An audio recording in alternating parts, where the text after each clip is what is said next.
Hello everybody, this is Manu-S and welcome back to another Eternal Contenders deck tech series here on EternalTitans.com.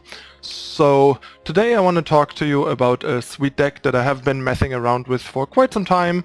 You might have seen me play it on stream in the past and do well with it. It's my Combrei Flying Rod.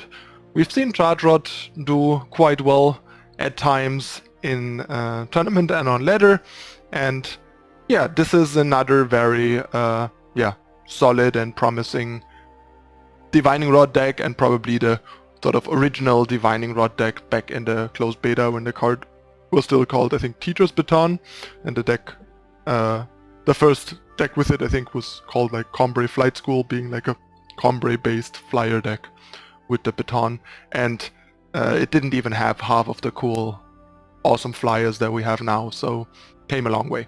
Anyway, let's take a look at the deck list. I'll explain it to you and then we'll jump into some games with the freshly reset ladder. Alright, here we go. This is the deck. As you can see, 32 units, all flying, a bunch of Divining Rods, bunch of power and a little bit of utility. Pretty straightforward, really. Alright, so units we have Eager Owlet, Icaria, Valkyrie, Captain, and Tinker Overseer as 2-drops. They are all three pretty decent 2-drops. Most important part is that they are flying. Eager Owlet is actually pretty good. The card has a bit of an issue with silences, but silence is pretty good against a lot of the things in the deck, and if they silence our 2-drop, it's not that bad. The 3 health is pretty important because it allows the deck to block early on, because it starts a bit slower, so against more aggressive decks with some 2 attack units, Owlet on turn 2 is a pretty good way to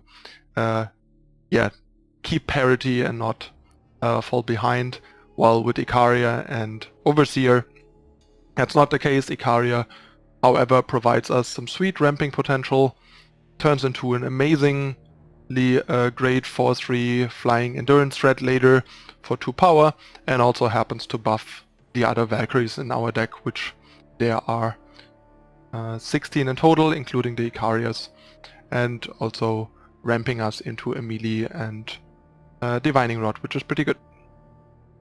And Tinker Overseer is just your generic decent 2-drop, allows the deck to go on the offense. There's even one Infinite Hourglass to sometimes trigger it and turn it into a 3/3, and if you manage to do that, then it's actually insane, because the 2-cost 3/3 flyer with like no downside is really amazing. It's like a better Eager Owlet. There used to be obelisks in the beginning. Problem is just that obelisk is too clunky and too slow with a deck that already starts kind of slow and kind of bad on the defensive. Because of the stat sizing, flying usually costs you stats, so your units are not as good as at blocking, but they're very reliable at attacking. But yeah, the obelisk synergy was particularly nice with Overseer, but just doesn't really pan out. The deck has too high of a curve, and it doesn't go wide enough for obelisk to usually be good. But yeah, Overseer is still very decent. You just need this turn 2 play so much when you a bit of a slower deck, especially. Then we have the 3-drops for Unseen Commando, your premium 3-drop flyer.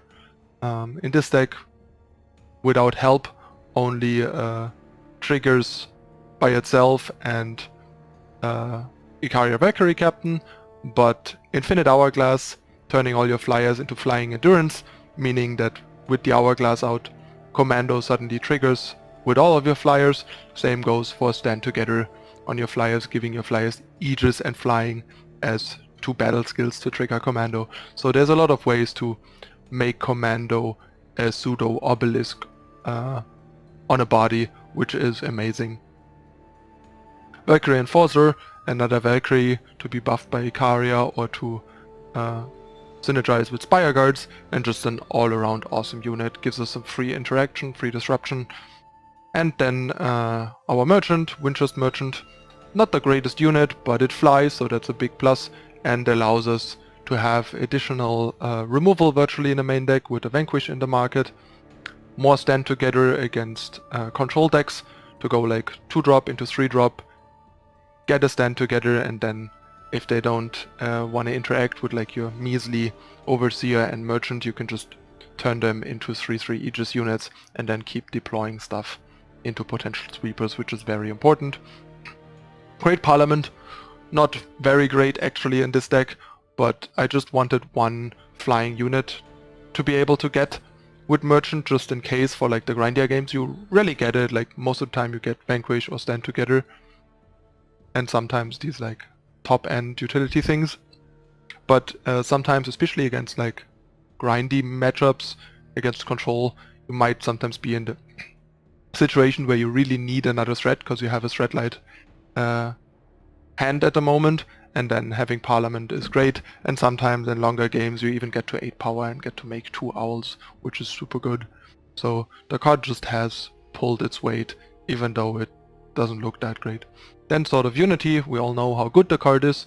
We can't really run it main deck in the deck because it only has like 16 time sources. The deck is almost mono justice, and we already have Divining Rod at 6, which I found to be overall better on 6 in this deck than Sword of Unity. But having one Sword of Unity in the market for when it's great is still very valuable. The card is just really powerful, so that's why there's one.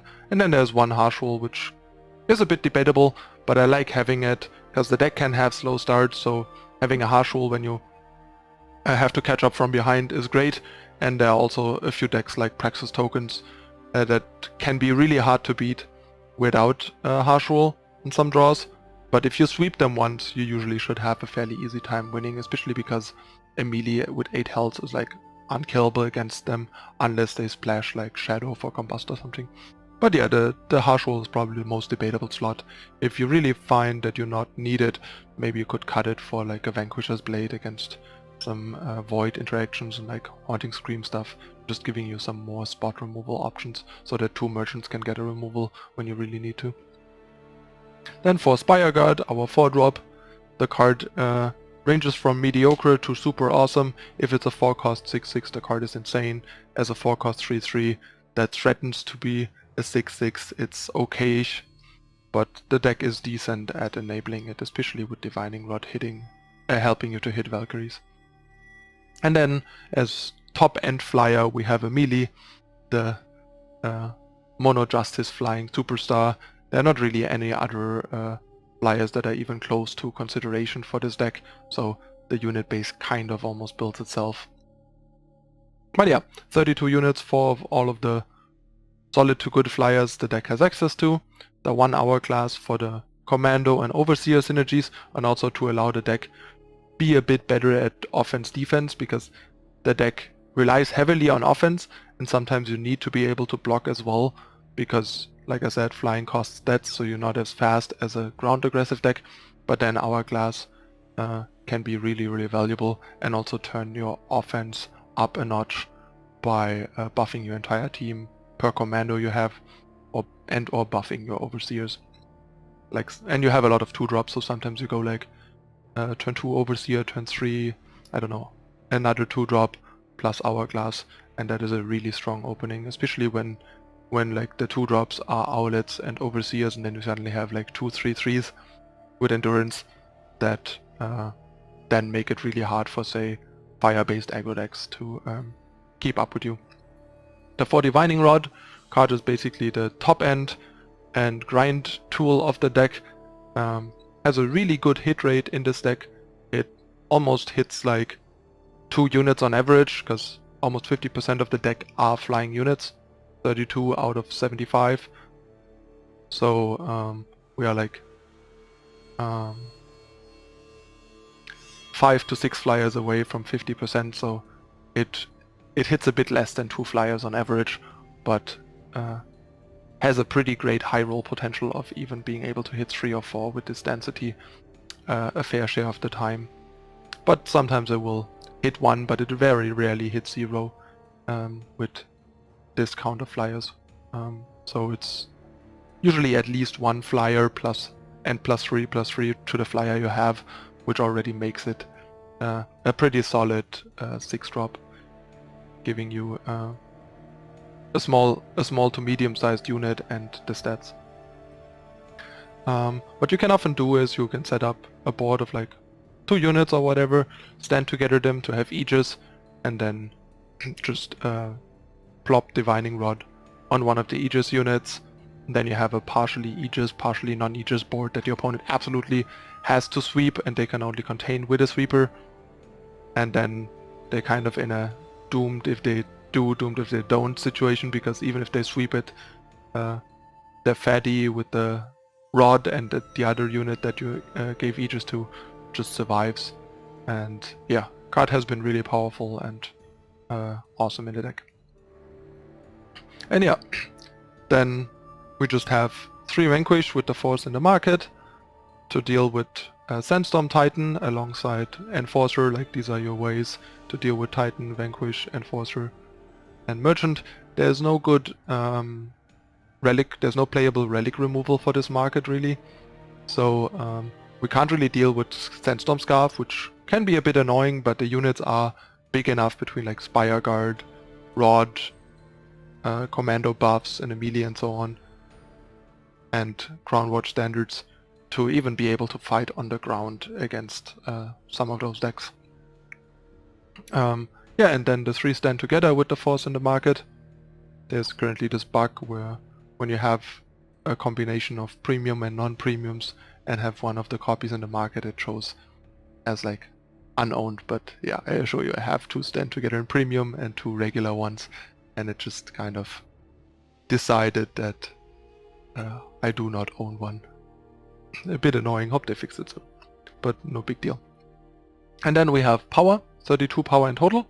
That might seem a lot, but first of all, the deck really wants to get to 6 power with Divining Rod.